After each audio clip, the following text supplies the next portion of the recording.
So everyone, I'm Robbie Leonard. I want to thank this team up here. I really appreciate you all.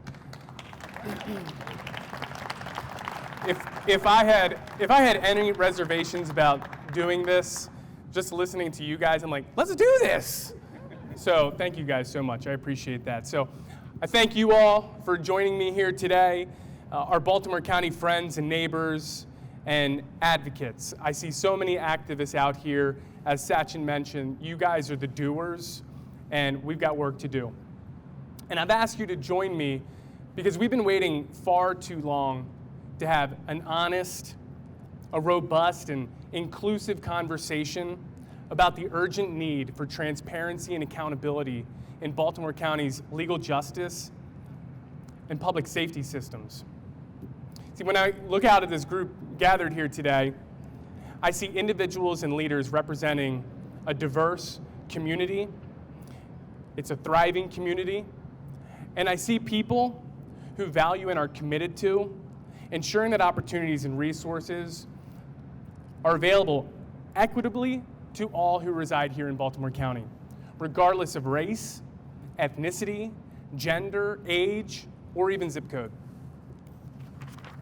Now, these qualities are why I'm so proud to have grown up and been educated in raising my children here in Baltimore County. Now, I've been fortunate to build a life of public service and activism that includes a fulfilling career, fighting for Maryland residents, advocating for fairness, listening to families' concerns when their loved ones have been victimized, and winning some measure of accountability on their behalf. Now, whether that be Justice won for kids in Baltimore City who were poisoned by lead, whether that was helping Eastern Shore community leaders remove a monument glorifying Maryland's racist past, or supporting unemployed Marylanders fighting for their benefits that they deserve. Now, I've used my knowledge, skills, and experience to help improve people's lives and make a difference. So I'm grateful today, not only that so many of you have joined me here in Patriot Plaza or watching on Facebook Live right now for this announcement. I'm grateful and energized today because your presence, it delivers a clear and resounding message that the people of Baltimore County expect our Democratic leaders, our Democratic officials, to reflect our party's values in their words and, more importantly, in their decisions and actions. The Democratic Party has to mean something. We have to stand for something.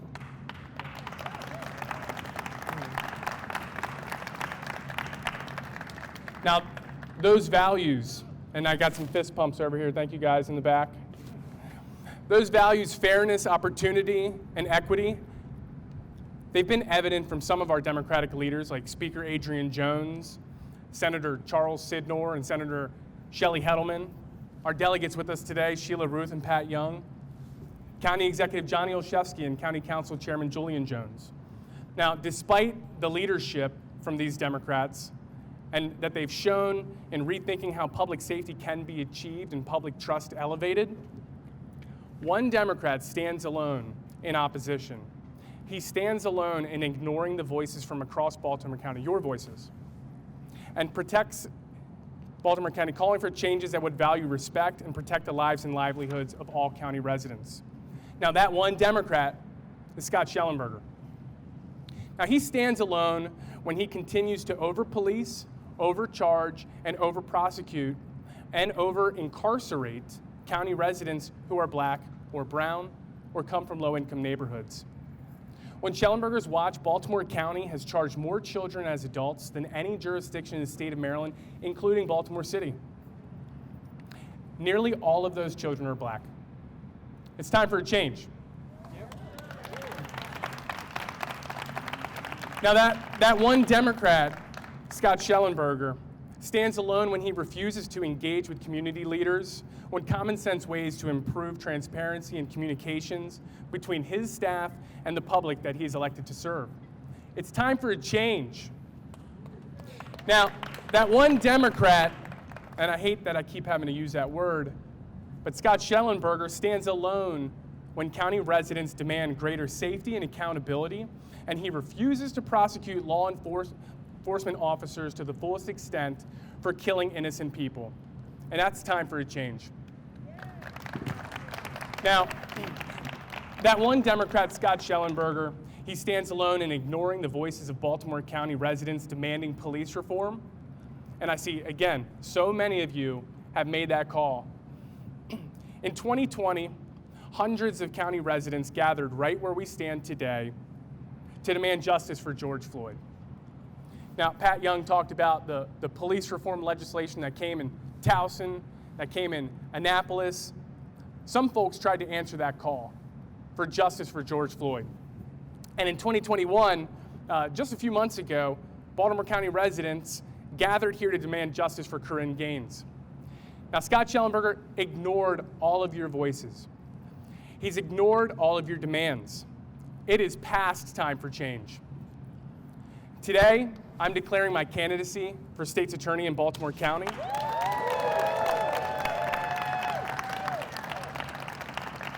That's why today, surrounded by community leaders and champions for justice, I humbly ask for your energy and your commitment and your vote. Now, if elected, I will listen and be accountable to the demands and concerns of Baltimore County residents.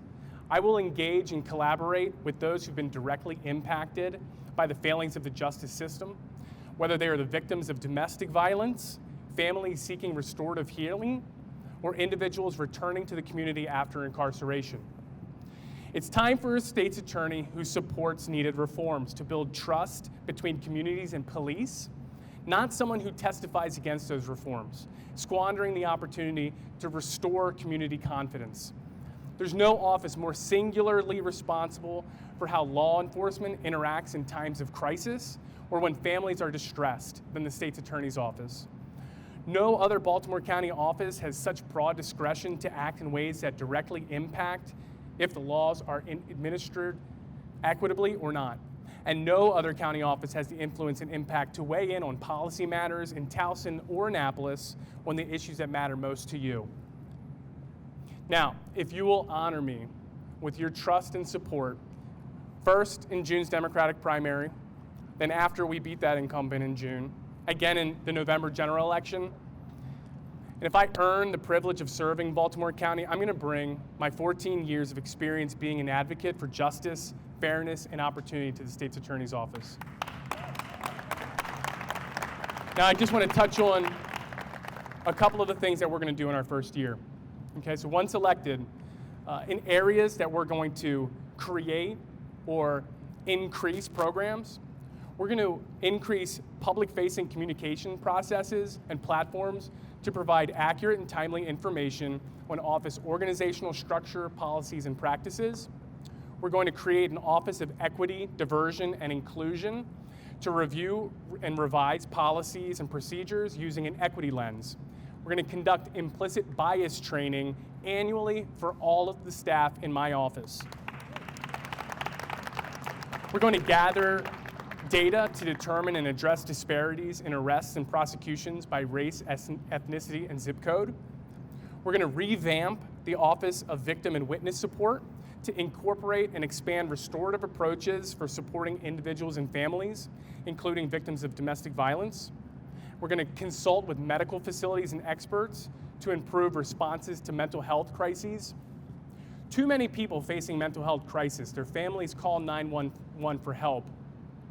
The police come and shoot them, okay? That is not the help they deserve.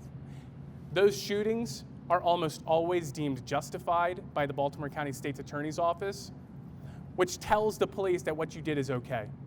We're gonna change that. We're gonna reestablish an Office of Public Integrity through consultation with community partners, including representatives from faith, business, schools, and organizations led by individuals who've been directly impacted by the Office of the State's Attorney. Now, in order to put these initiatives and improvements in place, I ask that you join me in continuing a movement that we started in 2017 and was reinvigorated last summer. This movement began through conversations in our living rooms, church basements, phone calls, Facebook messages, text message threads with your family and friends. Together, we've been building a real movement of change for justice in Baltimore County. Now, I am someone who believes Black Lives Matter. I believe that women's rights are human rights, that no human is illegal, science is real, love is love, Black trans lives matter, diversity makes us stronger, and an injustice anywhere is a threat to justice everywhere. So with your support, I will be a state's attorney who will be guided by these values every day I have the privilege of serving the people of Baltimore County. I'm Robbie Leonard. I'm going to be your next state's attorney. I ask for your vote, so thank you all. Thank you. Thank you for being here today.